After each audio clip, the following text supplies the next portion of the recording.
What is going on, guys? Welcome back to the YouTube channel. So today I'm going to give you guys what I believe to be my top 6 exercises when it comes to building my physique. Okay, now I've been training for probably around 10 years now, probably slightly more than that. So I've been training for a long time to know what I believe to be are the key exercises, or the ones that I definitely connected well enough with to have got me to where I am today. Now I'd say I'm in pretty reasonably good shape. I'm not in the best shape in the world, but I'm in good shape and I feel like I'm in good shape. So this is my video to maybe explain what's worked well for me, to hopefully give you guys a bit of inspiration. Now, what I will say is this is not proven by science. Okay, this is not looking into studies of what exercises have given people the most return, on their training, or have stimulated the most muscle groups, or have worked the most to multiple joints or whatever, right? This is just my personal experience of exercises that have worked really well for me and ones I connect with, ones that have helped me not get too many injuries in my lifetime. Had one pretty horrendous one, which I may get onto a little bit later on, but it's given me a good idea in terms of what I feel like really works well for me, and also for a lot of our clients as well, and type of exercise I'd recommend. Now, this 6 exercises is almost like if I only had 6 exercises that I could ever do, this would probably be my top 6. So if someone said to me, Chris, you can only ever train 6 exercises ever in your life, and that's all you could do to stay in shape, this is pretty much what I would do. Now,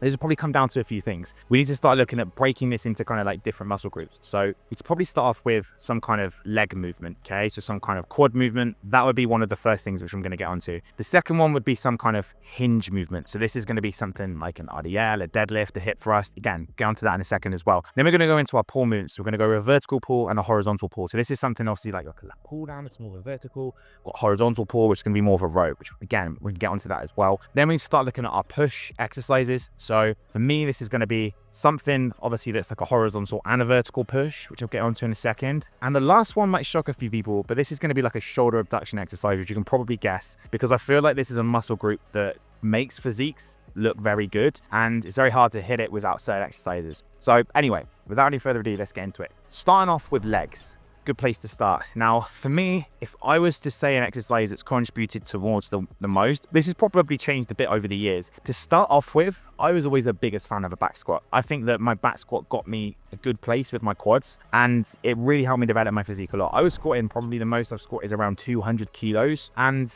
that felt like a pretty good amount of weight at the time. I was a lot younger, okay? I was probably in my early 20s at that point when I was squatting that much weight. So I felt that made a big difference. I think naturally I've always had pretty aesthetic good legs anyway, but I definitely think that the barbell squat was a big contributor towards that. However, that is not the exercise I'm going to choose today. Today I'm going to go with the Bulgarian split squat. Now, the reason why is that as I've matured with my training, I have kind of changed the methods that I would do. I have certain exercises that I don't believe are worthwhile in terms of like risk prevention and injury prevention. As I say, I have suffered pretty traumatic injury, so it's definitely made me reevaluate the way that I train now. And I believe with the Bulgarian split squat, there is way less risk of getting injured than there might be from a back squat, especially when you start to go heavy. The good thing also like about Bulgarian split squats is they're very versatile. So you can do it with a Smith machine, you can do it with dumbbells, you can do it with a barbell, different variations that you can do. And it's great because it's unilateral. Unilateral exercises are great because they work one muscle at a time. So if you've got any imbalances, you can really target them from doing this type of movement. So I feel like it's a fantastic exercise to do, and it really helps with your balance, your core strength as well. When you do Bulgarian split squat the first time, you fall all over the place. Whereas when you start doing it more and more and more, you really build that balance, and it uses a lot of stabilizing muscles as well because it's unilateral. It's very easy to do. You can do it in most places. You can even do it body weight. So even if you train at home, you can split squat. And if you do a good amount of time and attention with your split squat, it's freaking hard. Like, it's a hard exercise to do. So you're going to be able to still put a lot of stimulus on your quads. So for me, is my #1 exercise for legs, for quads, that I think is really important. And also for glutes as well. Fantastic exercise for building your glutes too, if you do it in a particular way. Second exercise, when we start looking at hip hinges, we might as well stay on legs for the moment. Now, for me, this is going to be an RDL. Okay, now I'm going to say a dumbbell or barbell. It doesn't really matter too much. The reason why I'm a massive fan of this exercise is, again, it comes down to injury. I've never really connected that well with a deadlift. Maybe I just need to get, slightly better in terms of form. However, I just feel like sometimes I used to deadlift pretty heavy. Again, I think I've done about 200 kilos for a barbell deadlift, but it just used to leave me feeling pretty broken. Like, my back just didn't feel good. And this was when I was a lot younger as well. It just didn't feel particularly great on my body. I felt my form could have been better. I just wasn't a massive fan. Now, some people might argue that deadlift, conventional deadlift, is the #1, mass builder or whatever, right? Which they're entitled to their opinion. But for me, it's just not an exercise that I particularly give clients, and it's just not one that I'm a massive fan of. I haven't connected with. I don't do it as much. I certainly wouldn't use a hip thrust because I think the range of motion on the hip thrust is very small. Even if you're a girl watching this, I wouldn't really prioritize hip thrusts. I would prioritize an RDL when it comes to building an amazing set of glutes, hamstrings, and working your posterior chain, your lower back. I think the range of motion you can get with an RDL is better than a conventional deadlift. You can get much more focus on your hamstrings, which are a very large muscle group, and it's just less injury. Like, you don't get as frequently injured, or there's not as much chance of getting injured from an RDL. It's just not quite as aggressive on your lower back. You know, you're not quite going as heavy. So I believe it's just a better option for most people. If you focus on good form with that as well, you know, you've got your soft knees, you're not going to find it too much of a challenge. I don't find my back hurts too much when I RDL. So that is going to be the exercise I'm going to go with for number 2. Probably say a dumbbell is going to be my favorite. I just prefer the dumbbell RDL. I just feel like I can connect really well with that rather than the barbell, which is just a bit more of a fixed motion, but either of them are pretty good. Next up is going to be the vertical pull. Now, for this, course, is going to be a pull-up. For me, pull-ups are probably one of the #1 exercises when it comes to building upper body strength. For a guy, for a girl, they are fantastic. They work pretty much most muscles in your back, and they are great for building your biceps as well. Now, my biceps are probably one of my weaker muscle groups, so maybe I need to do more pull-ups. However,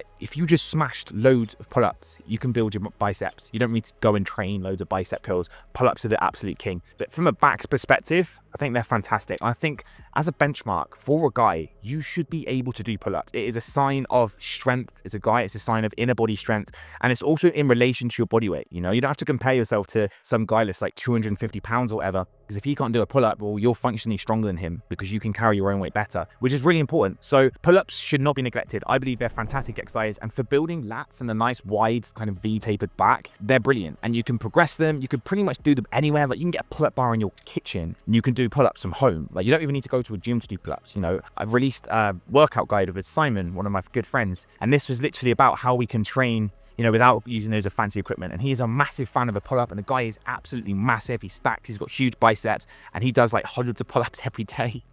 I'll actually link him down below. I'm sure he's probably watching this as well. He's a huge fan of the pull-up. So that is something that I think is probably one of the most important exercises, especially when it comes to pull and when it comes to vertical pull. I prefer that over doing lat pull downs. Lat pull downs are more of a regressed version of a pull-up. So if you just do pull-ups, you don't need to do lat pull downs. That takes me nicely onto the next one, which would probably be a horizontal pull. Now, this is a difficult one because there's a few exercises that I feel are quite good for this, but I'm going to choose the dumbbell row, the single arm dumbbell row. The reason why is, again, one, because it's unilateral. So I feel like if we're going to do pull, we want to have at least one exercise that's unilateral so we don't get any imbalances. We've got one exercise that works one arm at a time. Then we've got the pull up, which is kind of like multi. I feel like the dumbbell row is a really good exercise when you do form correctly because you can progress it very well. You can keep moving up the weight. Like, I got to the stage where I was doing like 60 kilos, 65 kilos for like a dumbbell row, which was pretty heavy. It felt good. And it's just an exercise I feel that you can connect really well with. Like, when you get your form out in a dumbbell row, you can really squeeze your lats. You can really pull back and get a really good contraction, which is just great when it comes to creating a stimulus within your training.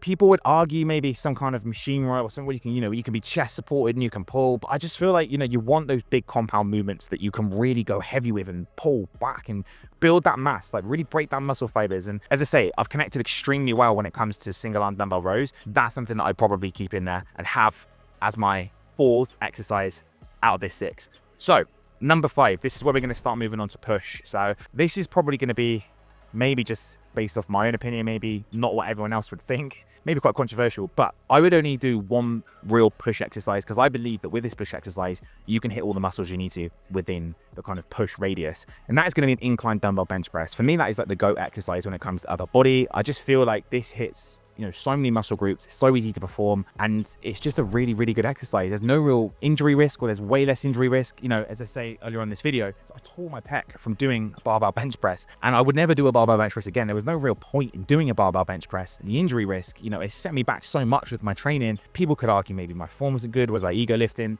I don't really know, but I don't believe it's really worthwhile doing a bench press. I don't think it hits your chest as good as what people think. With an incline press, you get a really good range of motion. It's not fixed, so you can squeeze. You can really build that contour in your chest as you start to come down. You get a really nice squeeze at the top as well. You can really get that nice range of motion when you're doing the exercise, which means that you can really hit with the upper part of your chest, especially where it's incline as well. You've got a slight incline on the bench. Nice movement for the upper part of your chest to get really good contraction. The reason why this exercise is also really good and why I have it in this top 6 is that it actually works other muscle groups as well. So it's not just our chest that is getting really good activation. Our front delts again activation as well, where we've got an incline on the bench. We hit our muscles here, these deltoids, which again, if we can hit our deltoids and our chest, it makes it a really good compound exercise. You know, if you do a heavy bench press, like chest incline press, you're going to get really good activation within your front delts as well, which means you don't really need to do some kind of overhead press as well, because you can build your front delts for doing an incline press. You hit your triceps too, which is obviously another great thing. As you can see, I'm not really choosing any arm exercises in this specifically because we can hit our arms as muscle groups from doing these multiple multi-joint, multi-movement exercises, these compound lifts. You know, we don't need to be making sure that we're doing arms alongside this as well, which is great. Another advantage of choosing exercises like this. So that's my number 5, incline dumbbell bench press. That would be my go-to chest exercise for most people. And again, if you travel a lot, if you move gyms frequently, most places that have got dumbbells and a bench, you can do this exercise. Even if you can't go super heavy, you have to increase, you know, time and attention, you can still do this exercise in most places, which makes it a very good exercise when it comes to this top 6. Now, number 6, to give you the last exercise that I believe has helped build my physique, would actually be a lateral raise, okay? Shoulder abduction. Now, the reason why I think this is really important is because if we think about what we've already covered today, we've pretty much covered most muscle groups, right? We've hit our chest through the incline press, we've hit our front delts, we've obviously hit our back, we've hit our legs. So realistically, a muscle group that I think is going to build an aesthetic physique that we don't really want to miss out on is our lateral deltoids, which is our side delts. So what we need to do here is a lateral raise. This is how we hit them, okay? So this is why I'd keep this in my top 6. Now, I would probably use a cable, to be honest. The cable is much better than dumbbells because you get constant tension on your delts, whereas when we use dumbbells, you know, we lose a bit of range of motion at the bottom. It kind of rests a little bit here. It doesn't make a massive difference realistically unless you're like a pro bodybuilder or athlete, but I would probably recommend you use more cables. But this is just a really great exercise. You're going to build nice aesthetic wide shoulders when you focus on doing this. You're going to build nice cap deltoids for making sure that you're getting in enough lat raises across the week. I'd probably focus on getting at least 8 sets of lat raises across the week. However you split that is up to you, but it's just a great exercise to really do alongside things as well. So I would put this as my number 6 when it comes to the top 6. So anyway, guys, that is pretty much it. If I was to start my training again, or if I was to contribute exactly what has helped build my physique the most, I would choose these exercises. Number 1, Bulgarian split squat. Number 2, RDL. Number 3, pull up, probably wide grip. Number 4, a single arm dumbbell row. Number 5, an incline dumbbell bench press. And then number 6 be a cable lateral raise. If you do these 6 exercises, even on repeat, you're probably going to get amazing results. And as you can see, I'm not even choosing any fancy ab work or anything like that because your abs are going to be there anyway. You're still going to get a 6-pack regardless as to whether you train them or not. There's not much point in including them within a top 6. So, as I say, this isn't based off science. This is my opinion. But as always, guys, I hope you find this video super useful. If you have, make sure you smash the like button, make sure you subscribe for future videos, and make sure you hit the bell notification so you are notified every single time I post. And as always, I'll catch you in the next video.